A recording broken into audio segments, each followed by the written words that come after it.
Hello, and welcome to Scott's Odyssey. I'd like to warmly welcome you to a small rural town in the wilds of Pennsylvania, where at one time existed a dam that allegedly could not break, but it did. The second worst dam accident in Pennsylvania, the Bayless Dam, or more commonly called the Austin Dam. See you in a minute.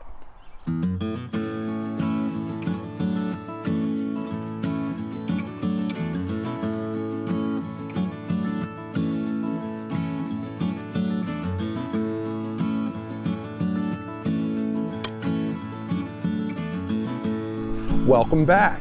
If you've watched my videos before, thank you for your patronage, and I hope you enjoy this story of the Bayless or Austin Dam. I'd like to politely request that you stop finding my channel by accident. Click subscribe, because that increases the chances of you seeing these videos when released and lowers my chances of not being able to feed my 3 dogs and children, in that order. If you're new to Scott's Odyssey, welcome aboard. And please take a moment to click subscribe for more of this journey through ODDySEEy stories of who we once were and, well, the other reasons aforementioned just a moment ago. In the southwestern portion of Potter County, Pennsylvania, along the Freeman Run is a small borough named Austin. The current population of Austin is about 500 people, but it wasn't always that way.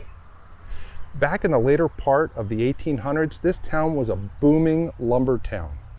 It is a valley that was a densely populated hemlock and cherry wood, the 2 most desired wood types during this time period. The hemlock is a tree with a maturity rate of 200 to 300 years and a lifespan of nearly 800 years. Although western hemlock prefers sandy soil, the eastern hemlock adjusted to the limestone of the Appalachian Mountains, and this brought about a few interesting qualities that only exist with the eastern hemlock.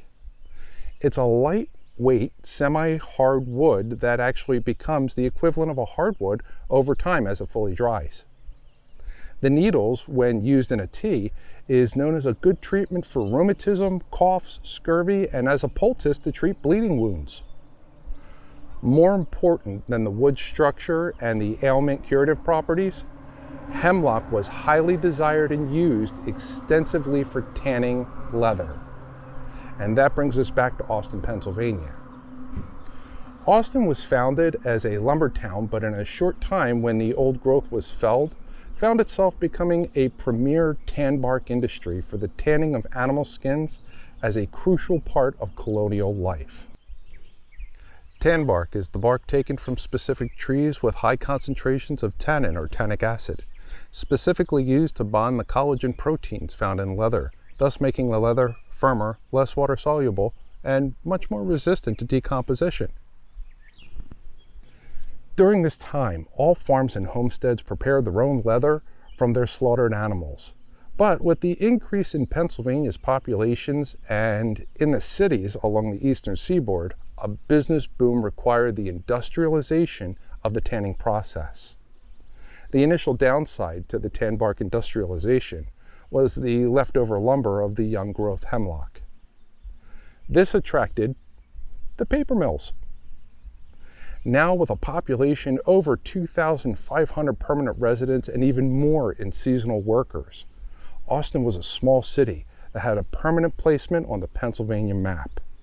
After running into difficulties with several water shortages, George C. Bayless, owner of the Bayless paper mill, decided that he needed to do something to fix its requirement of a continuous supply of water. This led to the construction of a large concrete dam on the Freeman Run just 1 mile above Austin in 1909. Even though professional engineer T. Chalky Hatton designed the impressive 50-foot tall and 544-foot wide concrete gravity dam designed to hold 250 million gallons of water, George C. Bayless made significant cost-cutting modifications to the dam. The biggest of these modifications was the elimination of a cutoff wall. A cutoff wall is a vertical wall that runs along the length of a dam below the existing grade of the dam, preventing water from flowing underneath, like what was not included in the Lake Perez impoundment that caused all of their perk issues and expenditures to fix, found in the link in the upper right hand corner of this video. Without this cutoff wall, enough water could flow beneath the dam and actually displace all of the concrete. That's right, it can cause the concrete dam to literally float on top of the water. A well-known community member, Potter County Register and Recorder, grocer, and local leader who was well-versed in Austin's love affair with Murphy's Law history, Willie Nelson, not the singer, was vocally opposed to the dam and took it upon himself to visit the dam every day and record any adverse conditions he could possibly witness. Needless to say, this quickly put Willie in a darker light than he was before the dam was built. On January 23rd of 1910, after unseasonably warm weather causing an early and fast snowmelt, the Austin Dam suffered a few minor structural failures that brought water perking 50 feet from the toe of the dam and caused a large portion of the dam's embankment to slide more than 8 feet, creating a natural bypass for the water behind the dam, as well as deflecting the dam 18 inches at the toe, creating cracks in several locations. In a panic, Bayless employee Joe McKinney ran to the town and warned his friends and neighbors. Bayless came to the dam and used dynamite to create an 8-foot notch along the crest and 4 feet down into the dam to act as a makeshift draw-off, since a draw-off pipe was one of the aspects removed to save money during construction. After 16 hours of distress, the potentially major dam disaster was successfully averted. Remember the local Willie Nelson? Although scorned by many, he was now nicknamed the Jeremiah of Austin. In the Bible, Jeremiah was known as the preaching prophet and said to have been appointed to reveal the sins of the people and the coming consequences. Most infamously, he was known for God telling him to get yourself ready. The issues with the dam were repaired, and because the dam had moved nearly 18 inches at its base, a rock fill reinforcement was put into place.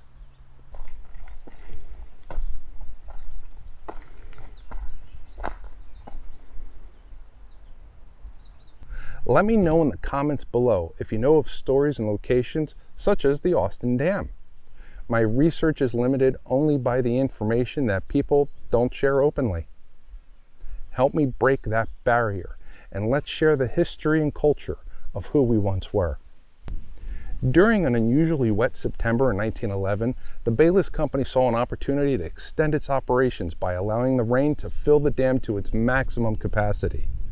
This decision to allow the dam to fill to maximum capacity was just 20 years after Austin had suffered a flood that had displaced most of the town, the same 20 years and weather that had tragically taken the lives of 2,200 people with a dam failure 150 miles south of here in Johnstown, Pennsylvania. This wasn't the only bad omen Austin had suffered in the past 20 years. Just 1 year after their flood, in the fall of 1891, the rebuilt town was tragically burned to the ground due to forest fire. Then in 1894, another flood wiped the town from the face of the earth. And in 1897, another forest fire burned down the town yet again. But as a tribute to the obstreperousness of the people of Austin, they picked up what was left and they rebuilt the town. On September 30th, 1911, Austin, Pennsylvania had their local elections. Celebrations and picnics were taking place during this beautiful sunny day. A normal day in the life of the early 1900s for a productive borough of Pennsylvania. That was until 2:15 p.m. when the dam split. An outcast of Austin and proprietor of a brothel who lived right by the dam, Cora Brooks, watched in absolute horror as the dam broke into pieces right before her eyes, with the roar of unrelenting water. She immediately called every phone number she could in the town to warn them the dam had broken. The dam break alarms were sounded, but people didn't pay much attention to them because they were used to hearing them test the alarms on a regular basis and perhaps even thought it was part of the election celebration. T-minus 12 minutes to Austin. The first in line to be struck by the waters was Bayless Mill. The water picked up and carried the pulpwood of the mill as a raging shield while it charged toward Austin. One survivor, Agnes Murphy, recalls that she watched all the debris go down and all this wood in between the paper mill and dam. It was forming clouds, and what a roar. The townspeople struggled to climb their surrounding hills in an attempt to garner safety. Another survivor, Alice Rees, stated, "My father had my brother in one arm and me in the other arm and told my mother to follow. We crossed the street and went up the hill, and when we got to the top of the hill, all we could see was that our house had gone, the church had gone, except for the steeple of the church was swirling around in the water."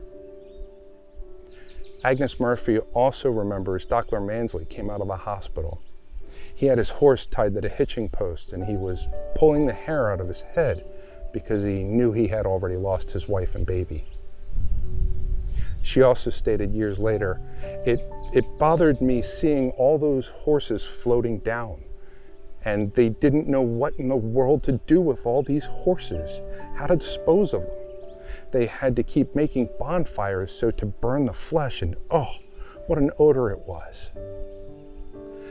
Alberta Broslett said, "I'll tell you what bothers me. I found a baby skeleton in one of the ditches cleared down by the Catholic Church in a side stream." Although the total death toll will never truly be known due to the number of unrecorded immigrant workers who lived in small camps throughout the woods, the number of confirmed deaths is set at 78.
On June 25, 1913, due specifically to the Johnstown and Austin Dam disasters, Pennsylvania was the first state in the United States of America to pass Act No. 555, providing for the regulation of dams and granting enforcement power to the Water Supply Commission of Pennsylvania for the safety of all dams and other waterway obstructions.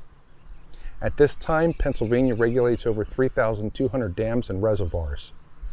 It has been nearly 110 years since the last dam accident of this level of negligence. I hope you enjoyed the sombering story of the dam that could not break. If you haven't already, remember to like this video and to subscribe for more ODDySEEy stories of who we once were. Thank you for watching, and I'll see you on the next video.